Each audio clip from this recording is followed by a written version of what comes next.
અલંગસી breaking યાર્ડમાં દરિયાની અંદર ઠલવવામાં આવ્યું મોટા પાયે ઓઇલ.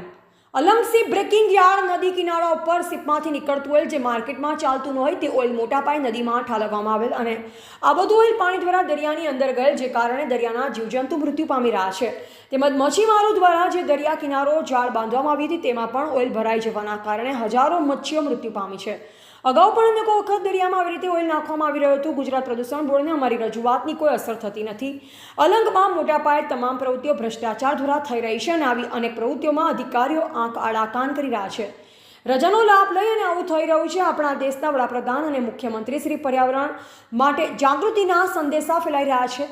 ભાવનગર શહેરના ઉદ્યોગપતિઓ ભાવનગરની અંદર વૃક્ષો વાવી રહ્યા છે, ત્યારે આપણા અલંગના વિસ્તારમાં પર્યાવરણના માટે પાયે અમુક લોકો નુકસાન કરી રહ્યા છે.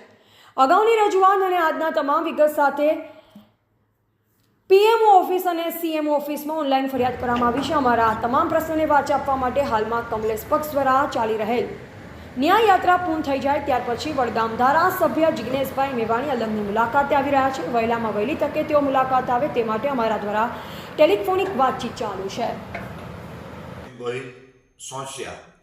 તાજેતરમાં જ કોઈ પણ ઉદ્યોગપતિ દ્વારા મણારી નદીમાં બેફામ રીતે ઓઇલ નાખવાને કારણે એ તમામ ઓઇલ બધું દરિયામાં જવાથી દરિયાના જીવજંતુઓ મોટા પાયે નુકસાન થઈ છે અને મૃત્યુ પામ્યા છે.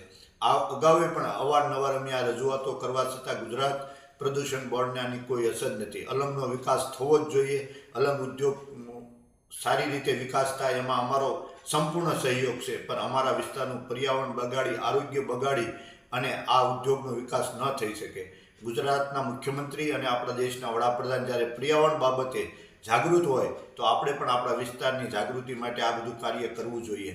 તાજેતરમાં થોડા દિવસો પહેલાં પણ એક ઉદ્યોગપતિ દ્વારા બેફામ રીતે ઝેરી ધુમાડો દરિયાની અંદર છોડવામાં આવ્યો.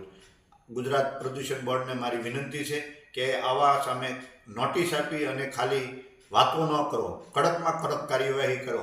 સ્થાનિક લેવલે એટલે જ 2 નંબરી ધંધાઓ, 2 નંબરી જે થઈ રહ્યું છે, આ 2 નંબરી બધા કામો થઈ રહ્યા છે, એમાં કંઈક ને કંઈક બધા અધિકારીઓની મીઠી નજર છે, એટલે આવા ધંધા થઈ રહ્યા છે.